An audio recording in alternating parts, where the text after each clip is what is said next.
I'm wearing the shirt ironically. Crafting since Alpha. I'm the alpha, I'm the leader. In my last video, I discussed who was the Queen of Nickelodeon, and from talking about it, I realized there were a lot of viable candidates, and this video is not going to be any different. Before I get into this video, I looked at my YouTube analytics, and a majority of you do not subscribe to my channel, so if we can fix that, that would be awesome. Let's get right into the video. The year, 1994. The show, All That, the creator, let's not talk about it. All That introduced the world to Kenan Thompson. Kenan Thompson is a great person to start this video off with because he has such a legacy on Nickelodeon and is also a household name. He is the longest running cast member of Saturday Night Live, far surpassing the record of anybody else on that show. So he has been doing comedy for a very long time and for a very good reason. He's talented. Kenan Thompson started his career on Nickelodeon on All That from 1994 to 1999. Kenan Thompson was such a fan favorite on that show from the get-go because his comedic timing was so impeccable. He was so naturally funny, charismatic, and talented to the point that him and his castmate Kel Mitchell, who we will also be talking about in this list, got their own spin-off, Kenan and Kel, in 1996. That show was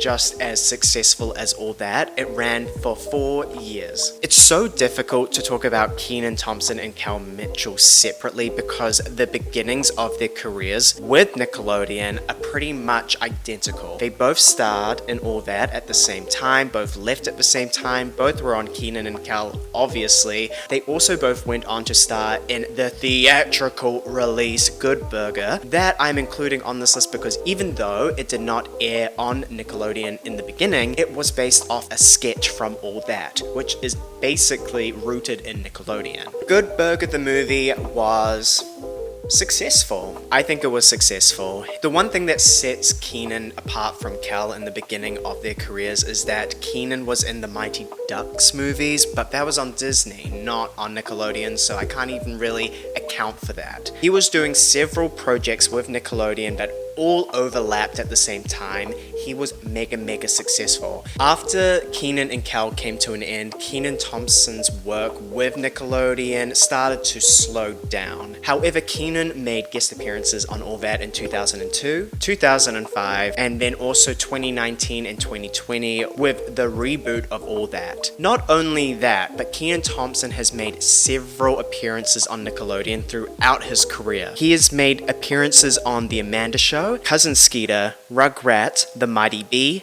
iCarly, The Victorious Crossover, Randy Cunningham 9th Grade Ninja, and Double Dare. Kenan was also the host of a special that was a part of Nick Rewind called 90s Are All That, and also hosted the Kids' Choice Awards in 2021. Speaking of Kids' Choice Awards, Kenan Thompson won Favorite TV Actor in 2000 for his roles on All That. Let me just bring this up now. Kenan and Kel were nominated together in 1998 for their work with Nickelodeon. They did not win. However, in 1999, Kel Mitchell was only nominated for Favorite TV Actor for Kenan and Kel. I don't know why Kenan Thompson wasn't nominated. However, he won Favorite TV Actor in 2000 for All That. Even though he left All That in 1999, the timeline feels a little strange. Anyway, he has one Kids' Choice Award win. Kenan Thompson's legacy on Nickelodeon is still continuing pretty much. So he has pretty much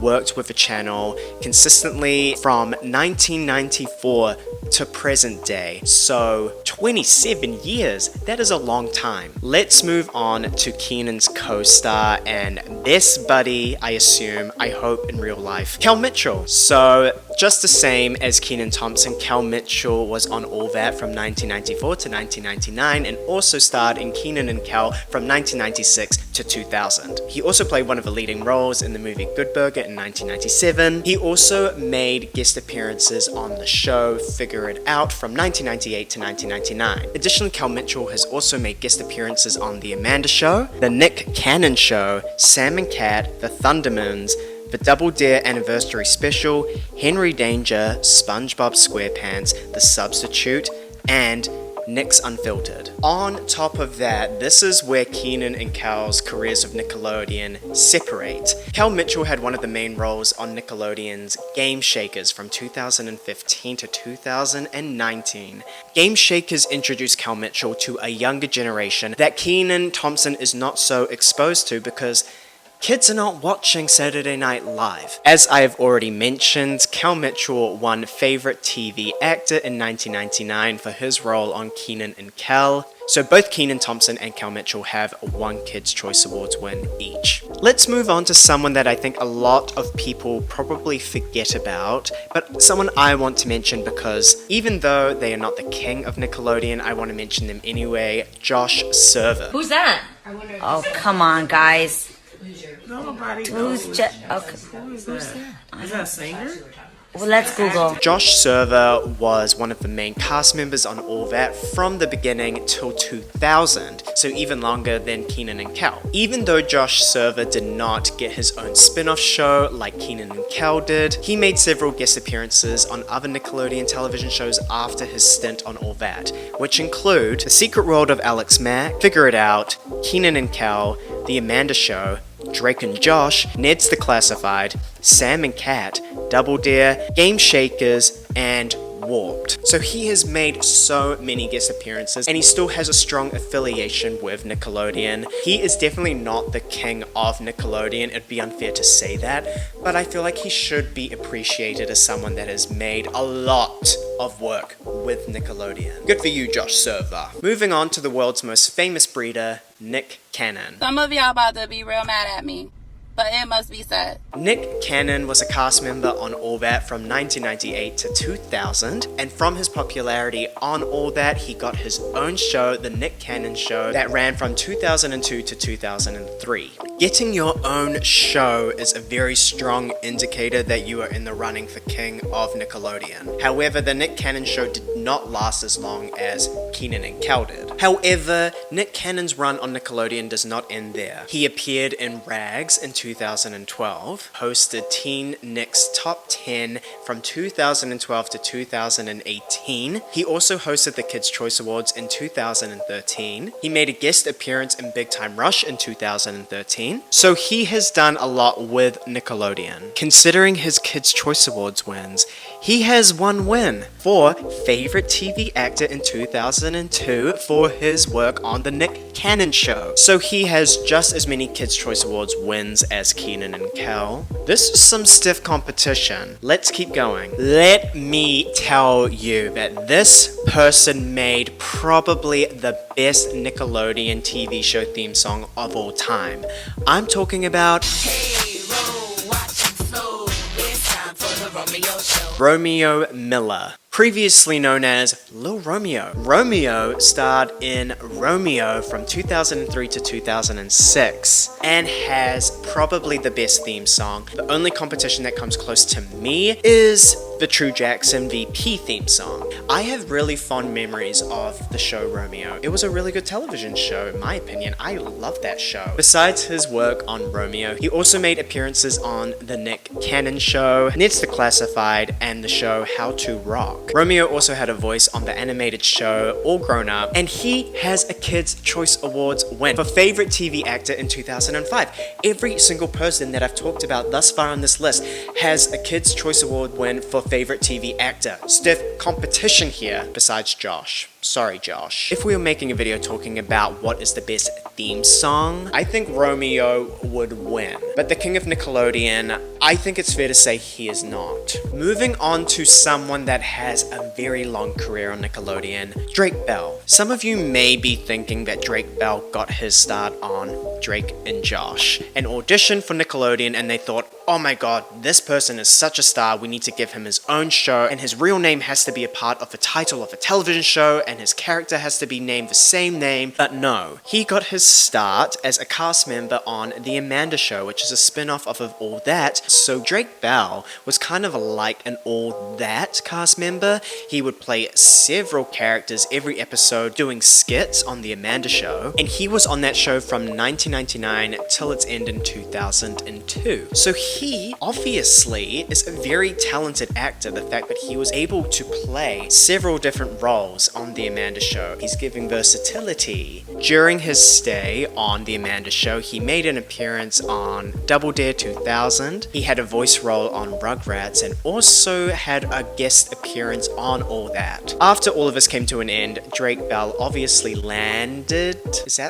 Did he land the role of Drake Bell on Drake and Josh, or was he given the role of Drake and Josh? I don't know. But he played Drake Parker on Drake and Josh from 2004 to 2007, plus the 2 television movies. Drake and Josh was such a funny program. They loved each other. We loved them so much. Was anybody else a little bit confused that he was not invited to Josh's wedding? I'm sure there was a valid reason for it, and I'm looking like a dumbass for not knowing why he was not invited. I hope they're cool now, unless he did something really abhorrent.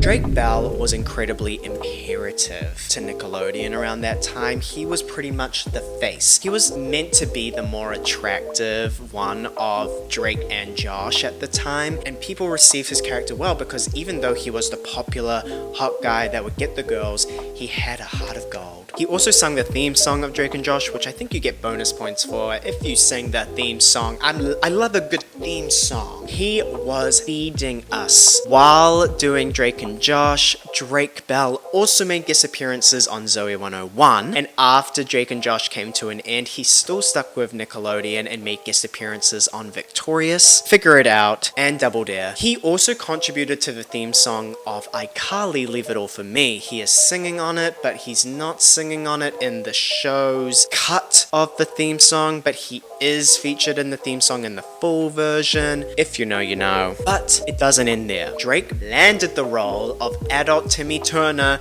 in the Fairly Odd Parents movies that was so successful that they made 3, and I haven't seen a single one. A bit after my time watching Nickelodeon. However, that's a big role to play, Timmy Turner. Everybody knows who Timmy Turner is. No one knew what the adult Timmy Turner was going to be like, but what was that?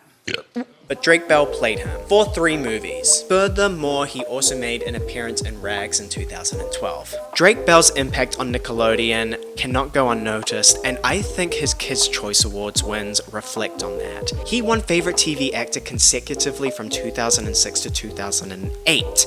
That is very challenging to do. Hey. How y'all doing? But besides that, maybe that's why Drake wasn't invited to the wedding. There's animosity. Anyway, Drake is definitely a contender for King of Nickelodeon. His impact was massive. But let's talk about his co-star, Josh Peck. Like Kenan and Kel, you affiliate Drake with Josh. However, their careers are not as analogous as Kenan and Kel's. Josh actually made appearances on Nickelodeon doing promo for a movie, Snow Day, back in 2000 on the shows All That and Double Dare. This was before he had worked with Nickelodeon at all. He was just doing promo. He was doing a promo girl. I don't know how it went about. My dream situation is that he was doing promo for Snow Day on All That and Double Dare, and the Nickelodeon producers were like, I like him so much, we should put him on The Amanda Show. Josh Peck joined the cast of The Amanda Show in 2000 to 2002, 1 year after Drake Bell joined. This is truly how Josh got his start and successful career on Nickelodeon, and probably producers behind the scenes noticed the dynamic between Drake and Josh and said, we gotta give him a show. It's the literal equivalent of 2 best friends being like, we need a podcast. And this led to Josh playing Josh Nichols on Drake and Josh, as well as the 2 movies and 2 video games. Drake Bell also did the video games. After Drake and Josh came to an end, Josh also made guest appearances on iCarly, Victorious, as well as iCarly in 2022. Josh lost to Drake for Favorite TV Actor in 2008, and you know what's sadder? He wasn't even nominated the years before.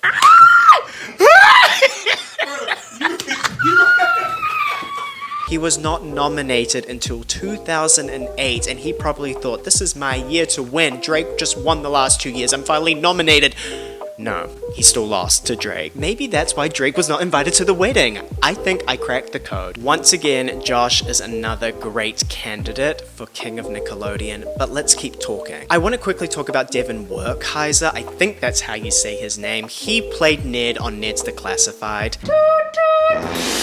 That was such a good show. I think it taught me some lessons how to survive middle school. I think it was actually an educational program beyond just being a comedy. I think his role as Ned is so iconic that I just had to talk about Devon's contribution to Nickelodeon. Following the finale of Ned's Declassified, they instantly followed up the finale with the movie Shredderman Rules, which I don't remember anything about. But I'm sure a lot of you are watching this going, that was a good movie! But beyond that, he didn't really do anything else on Nickelodeon, and he has 0 Kids' Choice Awards, so unfortunately, just based off the strength of the competition, he is not a candidate for King of Nickelodeon. Just because I know some of you will comment it, I'm not talking about any of the guys that were on Zoey 101. None of them are anywhere close to being considered King of Nickelodeon, so I don't really think there's much point in talking about any of them. It's quiet, yeah, no, it's quiet for him. Moving on to Lil JJ, which may now go as James Lewis, I'm not completely sure. Lil JJ started his career on Nickelodeon and all that in 2005. I think he was a cast member when Jamie Lynn Spears was. Why does that mean anything?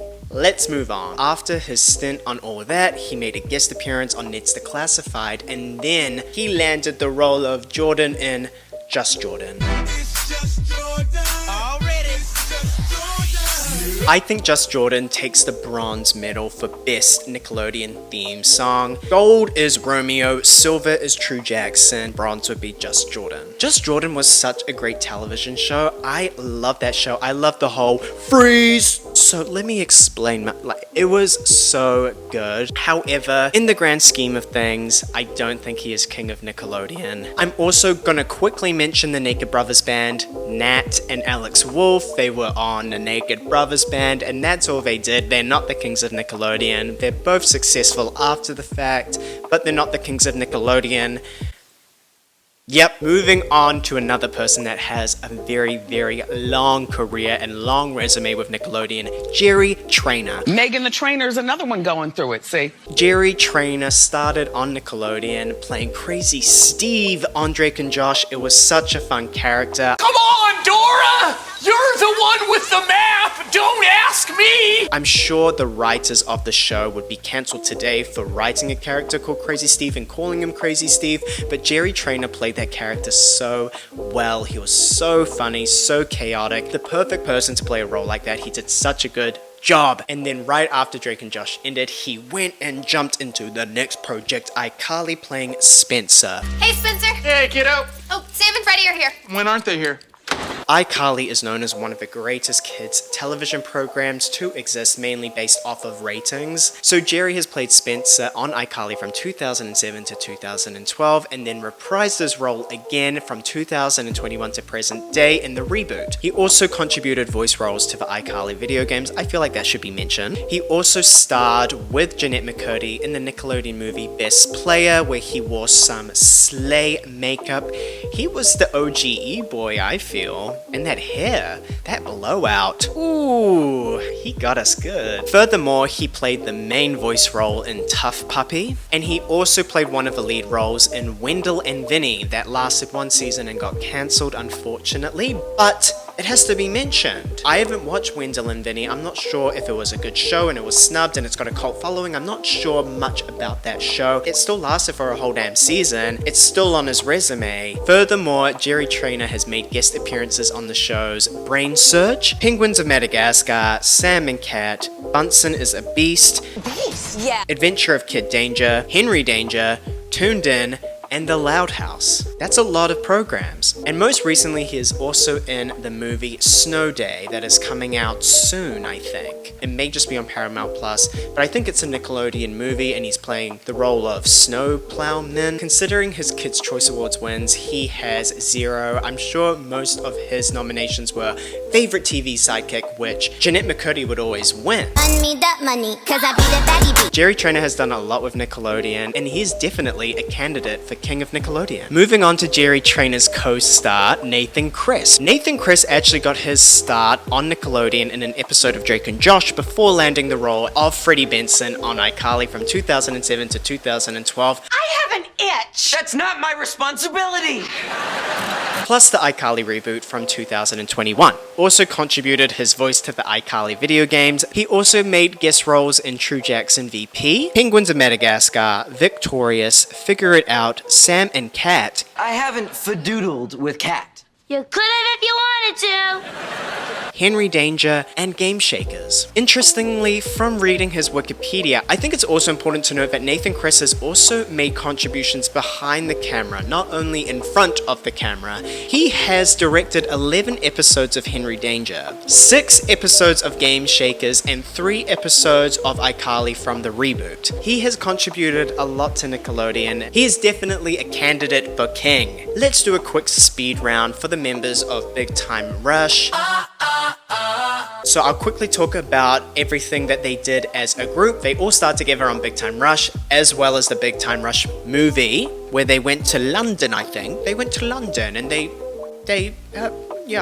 kind of won 2 Kids' Choice Awards. They won 1 Kids' Choice Award in 2012 for Favorite Music Group. That is difficult to do. I'm sure the competition was One Direction, and I'm sure it was rigged. If BTS was nominated in 2012, we know who would have won. Let's just say that. And then in 2013, they won an award for Favorite Fan Army. Somebody say the Rushes. I didn't know that's what they were called. I didn't know they had fans, to be quite honest. And all I know is that the Directioners would have been crying themselves to sleep that night. I think it's also important to mention that they are one of the only people on this list that contributed to Nickelodeon music. They released several albums. It was very meta. They were like, let's make a television show like Hannah Montana where like it focuses on pop stars, and then we'll release real music where people can buy it and we can make money. Nickelodeon finally got it clicking like years and years and years after High School Musical, Hannah Montana, and all of these damn people releasing albums. Big Time Rush released a lot of bops. I actually have a secret playlist, like none of you will be able to find it, I've privated it,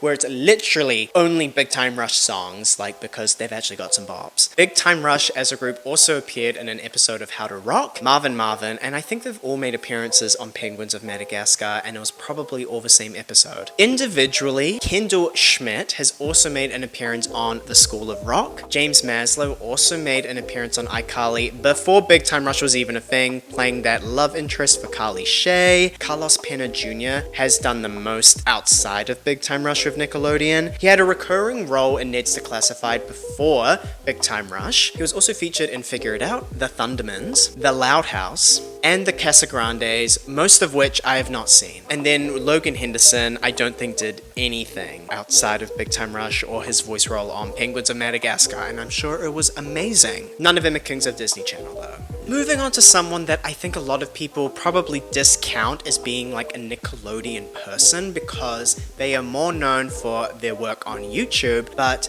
let's talk about Lucas Cruikshank. Lucas Cruikshank found fame playing the character of Fred on YouTube. Hey, it's Fred!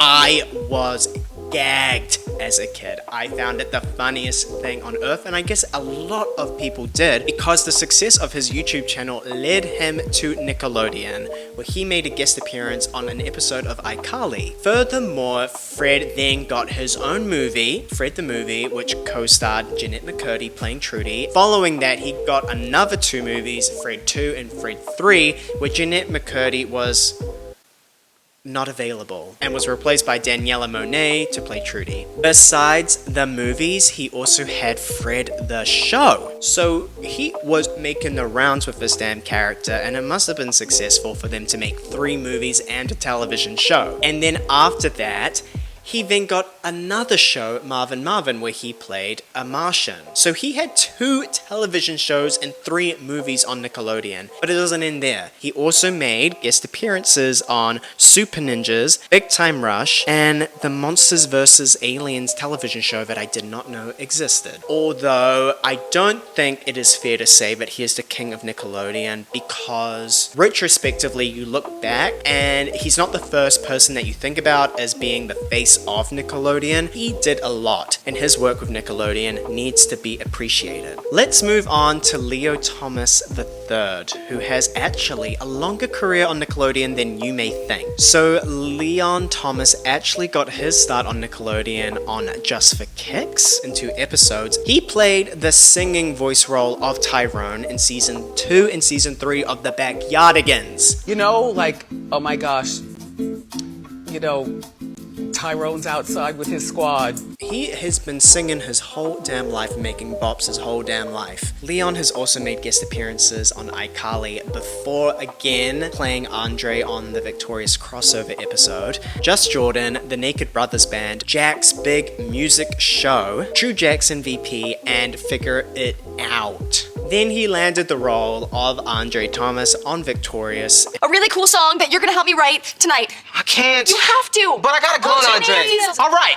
I'll just celebrate my 97-year-old great-grandpa's birthday with him next year. Possibly. Well, come on.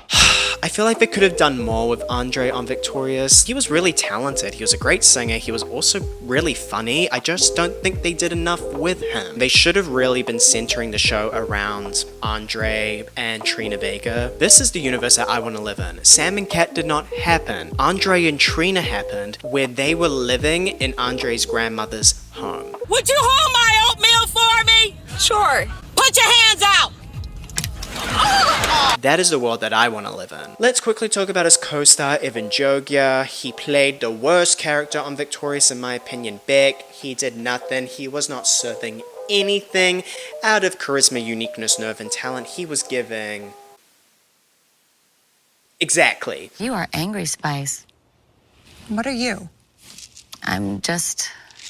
Exactly. Before he was on Victorious, he also had a minor role in the Nickelodeon movie Spectacular. He also had a role in Rags in 2012. It seems like everybody had a role in Rags. I haven't actually seen it. I should watch it because I love Kiki Palmer. Looking at everyone's filmography, why is everybody in Rags? Anyway, Avan Jogia is not the king of Nickelodeon. Finally, I want to talk about Jack Griffo. Jack Griffo actually started as an extra on Bucket and Skinner's Epic Adventure before landing the role in The Thundermans. Furthermore, he was also in the Nickelodeon movies Jinxed and Splitting Adam. I have not watched anything that he's been in. He is beyond my time of watching Nickelodeon, but I'm gonna mention him anyway. Jack Griffo also guest starred in Nicky, Ricky, Dicky, and Dawn, Paradise Run, The Dude Perfect Show, The Loud House, School of Rock, Night Squad, an episode of SpongeBob, and The Really Loud House. So he has done a load of stuff on Nickelodeon. I definitely had to mention him. However, this may come across just like,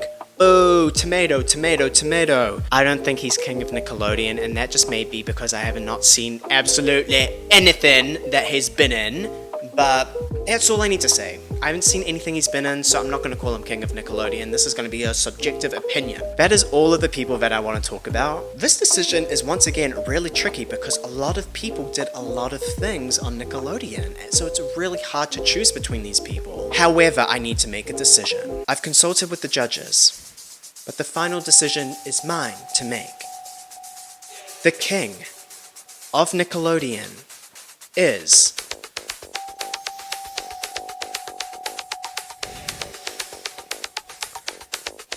Kel Mitchell.